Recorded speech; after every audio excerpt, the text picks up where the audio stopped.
Summer of 1965. Our family moved around from house to house. We moved almost every year. Sometimes I'd go to a different school every year, sometimes twice a year.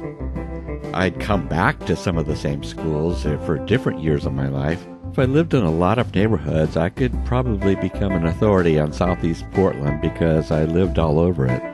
And it was a great part of town to live in. I really loved it. In the 60s, it was just wonderful. I'd gone to 4th grade in Sam Barlow Elementary School. By 1965, I was 10 years old. I just turned 10 in July, late July, and I was about to enter the 5th grade at Sam Barlow. And I can remember one of the biggest influences of my life in 1965 in the summer was music. And I tell you, music was really kicking it then. The Beatles just released their Help album, and there was just nothing like that ever. And then there was other big hits, like the Beach Boys' California Girls. I thought that was awesome. And the Rolling Stones, I Can't Get No Satisfaction. Everything was different. It was all changing, and it was all getting so much better. And then Stingray bikes came out. I remember the first Stingray bike. My brother, Pat, he was a whiz at putting things together. And he built me one. He built me one out of scratch, and he figured out how to make the candy apple red paint, and I can't remember how he did it, but he mixed some ingredient with lead, and he ended up mimicking this candy apple red paint, and it was just great. So he built me a Stingray from scratch with the Schwinn frame and got the pieces one by one, the handlebars and the banana seat. Some of the banana seats were hard. They were like this hard canvasy kind of feel. And then they had the tuck and roll ones that had a little bit of glitter in them. Those were pretty cool too. I had the tuck and roll one without the glitter. It was white. And I eventually got a taller sissy bar, but for the back it was just the low cut bar. I thought the Stingrays were really awesome. One of my favorite things to do was to just chop it up. Now I took the fenders off first thing.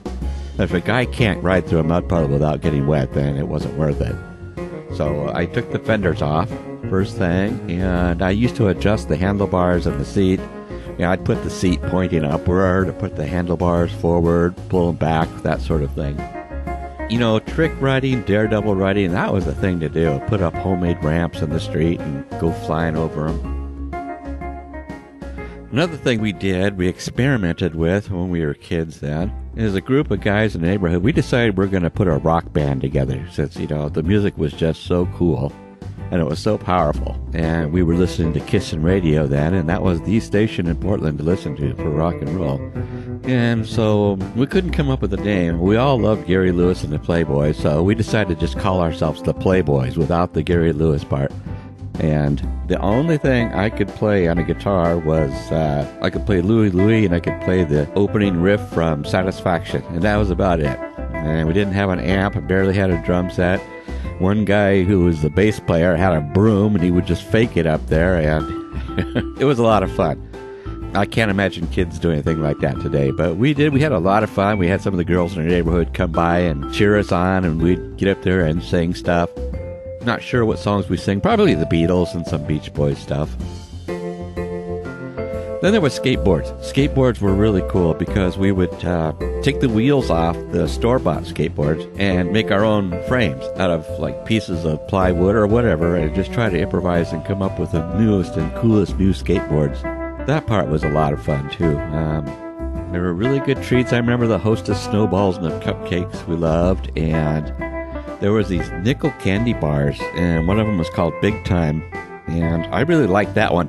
And the Hollywood bars, too. I think they were made by the same company. And the Zero bars and milkshake bars. And then it became a big fad to put the milkshake bars in the freezer and freeze them solid. And we used to also drink Kool-Aid and Pillsbury Funny Face drinks. Those were great. Rootin' Tootin' Raspberry was my favorite. And then Goofy Grape, of course, was my next favorite. Aside from the music and all the great stuff that was going on, another huge discovery that came upon me in that summer was G.I. Joe. The kid on the block had one, and I had never even heard of one before, and he had the deep sea diver, and that thing was amazing. I just couldn't take my eyes off it, and I go, this is the greatest thing I'd ever seen in my life.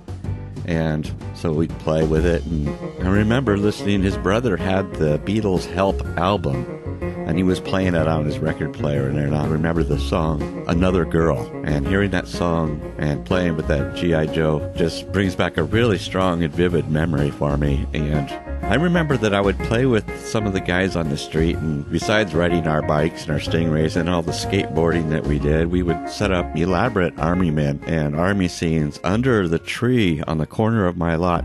We lived in a house on 88th and Southeast Cora, which was 1 block north of Holgate. And we had a big Douglas fir that was in the yard, and it had all these roots sticking out and everything, so it was kind of a massive base, and we'd play army, setting up soldiers and stuff.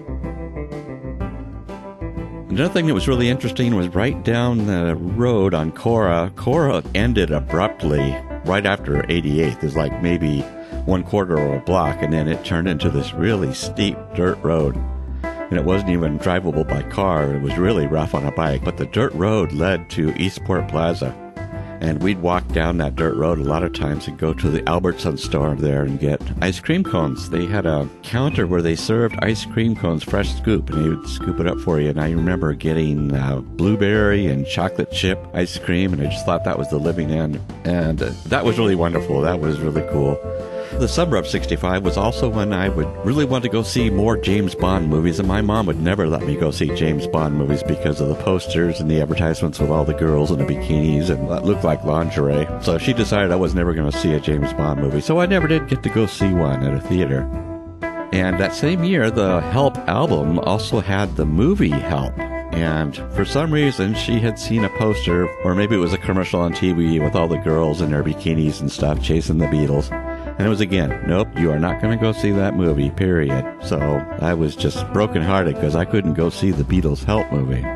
Well, one summer evening, it was really a hot evening, and my brother Kenny was over. He was an adult by then. I think he was maybe he was about 20. I can't remember, but he was married, and they'd come over all the time with their friends and stuff, and they'd sit and rev up their car engines and talk about engines and motors, and it was really cool just to hang out with these guys because they were just so cool, and their cars were cool too. And he was listening to his car radio, and Kissin' was the station we listened to, and they played Elvis Presley's Crying in the Chapel, and he just jumped up and he goes, "Oh, I gotta turn this up, because he was the biggest Elvis fan in the world. He hated the Beatles, but he loved Elvis. And that song, it just brings back a really vivid memory of that evening, sitting around that hot summer night, eating popsicles and listening to the car radio while it was playing those songs. And he eventually decided he was going to go to a drive-in and see a movie, and he told my mom he was going to take me with him, and he said he was going to go see some Elvis movie. I can't remember what it was, but when we got there, he had taken me to see the Beatles' Help movie, which was just amazing. I had no idea he was going to do this. And also playing with that movie was a movie called Mr. Moses with Robert Mitchum. And I just can't believe he did that. It was such a wonderful surprise. So I finally got to see the movie, and it was nothing bad. I mean, there was no nudity or anything like that, anything that my mom should have been worried about. But we kept that secret. I finally revealed it to her years later when I was about 50. Another thing that I discovered in the summer of 65 is that I was changing, and all of a sudden, girls were okay. And there was one girl in particular, and she became a really good friend of mine. And it was kind of like a secret friend because there was still this alliance where guys hung out with guys, and that's how it was. But quite often we hung out together, and she was really a cool person. And she turned out to be a really good friend, and she was way tougher than most of the guys I hung out with, way tougher. And especially when she would play softball or baseball, she'd be wearing shorts and she'd slide, and rip up some skin on her leg and just shrug it off like nothing happened. Or I'd seen guys go running home crying over something like that. Those were great times in the summer of 65, listening to the Herman's Hermits, Mrs. Brown, You've Got a Lovely Daughter, Freddie and the Dreamers, I'm Telling You Now, the Byrds, Mr. Tambourine Man, the Rolling Stones, Can't Get No Satisfaction, the Beatles, Ticket to Ride, the Beach Boys, California Girls. It was nonstop. The hits just kept on coming, and the radio was there playing them. And those days were great indeed. The summer of 65 was a wonderful summer.